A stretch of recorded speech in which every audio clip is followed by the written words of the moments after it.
Hello everybody and a very good morning to all of you and welcome back to the show once again. You're watching Good Morning Sri Lanka with me, Vasam, and hello, this is Sam with you on Good Morning Sri Lanka. Yes, indeed. And of course, Sam, you know, I've actually been waiting for this day the whole week, and not just because it's Friday, it's because it's the 14th of June. Why is that? Well, actually, the 14th of June is a day that I've been marking since last year. Why is and that? This is because today is actually the premiere at UK and the United States for The Man of Steel. Ah, we've all been waiting for that one. Yes, in fact, if you don't know what The Man of Steel is, it is the new Superman DC Comics movie. And The actually, latest version of Superman. The latest version of it. Of course, a lot of people do, relate to Superman with Definitely. Christopher Reeves. Yes. But then again, we've got a stunning actor lined up for this one And as the well, trailer Sam. looks good, so we'll wait for the movie. Well, actually, this actor, Sam, is Henry Cavill, and seems like a lot of girls have the hots for him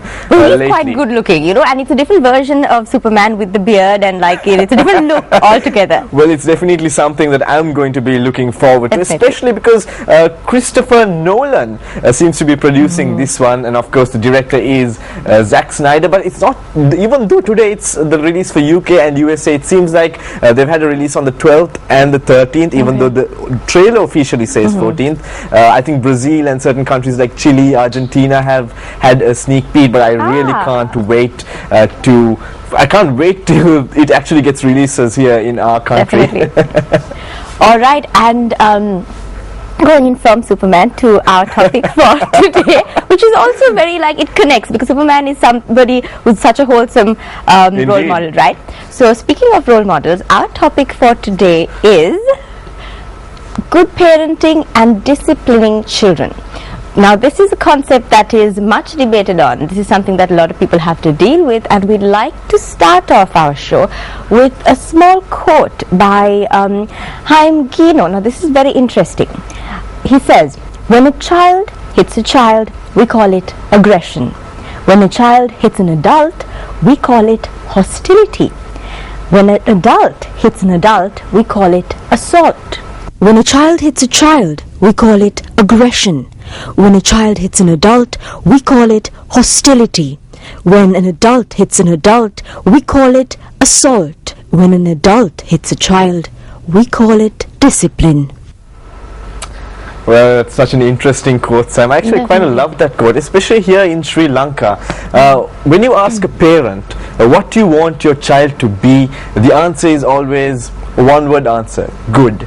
But then again, when it comes to disciplining them, it seems like sometimes in our country, it's inbuilt in our culture that sometimes the rod is not spared. So here at Good Morning Sri Lanka, we are actually trying to focus on educating Sri Lankans on different methods that we can use to discipline our children, Sam. That's true.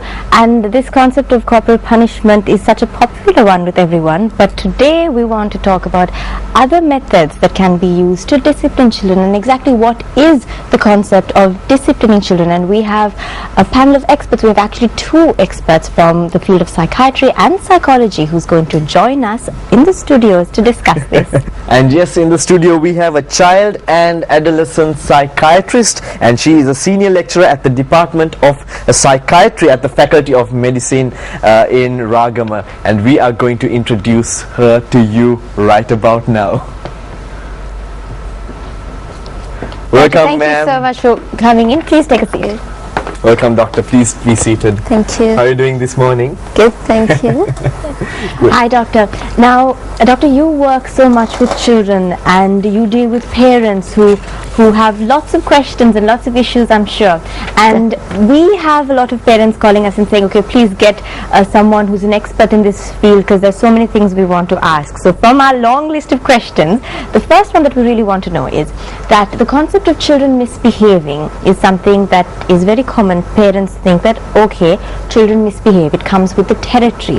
Could you enlighten us about this? Do children really misbehave, or is it just certain children who misbehave? What exactly does this mean?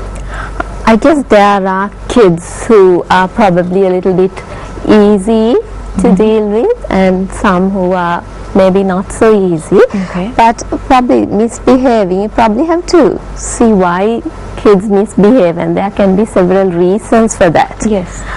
One common reason is children might not be clear about what they're supposed to do. Okay. Most parents maybe give mixed messages. Parents can sometimes be inconsistent and not very clear about what they expect the child to do. Okay. So that might confuse the child, and they might not know what exactly the parents are expecting from the child. So that might lead to a situation where the child might do something that the parents are not kind of approving, and that might lead to a situation So where it's not that the child is intentionally trying to cause problems, it's just that the child is most of the time confused. most of the time that happens. All right. Yes. Dr. Linika, if I'm to ask you now, parenting may not be necessarily natural, it has to be practiced. Would you agree that parenting is a strategy? I think parenting is one of the most important jobs that a person has to do, and they don't get any training or any kind of prior preparation for this job. Most of the time we have experience of being parented when we were kids, how our parents did it. They might have done it properly, but so we kind of use that experience most of the time when we parent our kids, and also what we see from out around us and the kind of the environment that we live in. So that's all kind of we use for parenting, but I think a lot more is needed because it's a very important job that kind of. So doctor, the modern concept is that it's actually a skill that is acquired. It's not something that you only pick up through like experiences that you have on your own. And so why do you think that most Sri Lankan parents are reluctant to see this as a sort of learned skill? Why is it that we sort of look at coming to a psychiatrist or a psychologist for help in terms of parenting? People are a little backward about this. Why is that?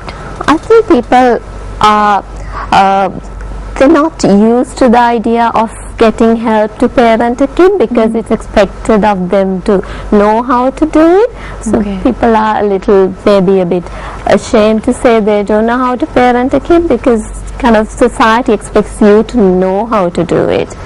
So that's probably why people are reluctant to. I see. But is it a fair assumption that you're expected to sort of know how to parent a child? I don't think it's fair at all.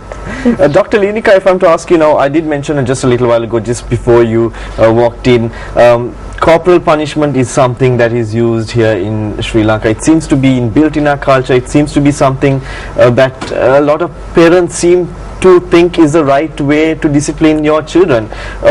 Would you say that is right? I disagree. I don't think it's right at all. Most parents think that if you don't hit your child and discipline them, then you're causing more harm and you're not doing something that you should be doing, which is not right at all. There are so many other ways that you can use to discipline a child. So if parents are kind of made aware of these techniques, I think parenting would be very effective. I see, and we'll definitely be talking about this on different methods of how we can actually go about disciplining your kids. But Dr. Linika, before I get there, I need to ask you this: what is the impact that corporal punishment creates on children? Well, one thing is, it is traumatizing to be hit even by your parent. So that definitely is not a good thing. And then children learn that, okay, if you see something that is not right or that doesn't please you, then the way to react is by hitting. So they also start doing that. If a friend does something that they're not happy with, they will hit the child. So they learn from their parents because parents are the role models. So then, like, our society, like, you can't get rid of aggression in society if parents are being aggressive at home and hitting the kids as a way of disciplining them. And now, Dr. Linika, Sam and I are going to take you through some disciplining techniques for kids. We have a list. We're going to shoot it at you one by one, Doctor, and we want your opinion on it. So Sam, if you can take the first one. The first one is positive reinforcement. positive reinforcement is the way to kind of do it. Is the probably the best method that you can use to discipline a child. Would you like me to talk about what positive reinforcement give us a brief introduction to what it is? Yeah, positive reinforcement is it's based on the principle of operant conditioning, learning principle, and what Dr. just for our lay people, we don't really know what exactly operant conditioning is. It's just a term, you don't have to worry about it, but that's what it is based on. And positive reinforcement comes from that way of thinking.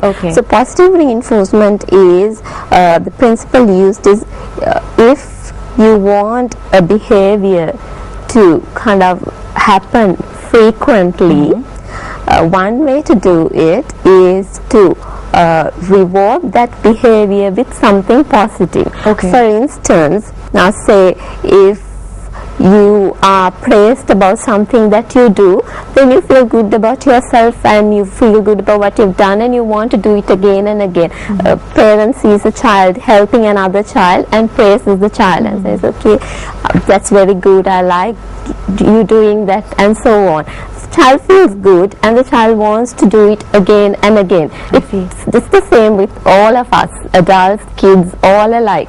If there's something positive, we want to kind of do it. So positive reinforcement is that you give something positive with the hope that the child or whoever it is will repeat the behavior. Doctor, as another disciplining technique, what about redirecting your child to appropriate behavior? Yes, that's another effective way. Maybe, like I said, sometimes kids might not actually know that it is not the desired behavior or not the appropriate way to do things. So explaining to the child that this is not what we would like you to do, this is not what we expect you to do, and then telling them the alternative way to behave, not just shouting at the child and kind of blaming the child, but telling them what they can do instead. That is effective. I see. And the next one, I think, Sam, you've got that one. Yes. Our next point that we want to ask you is verbal instruction or explanation. How does that work, Doctor?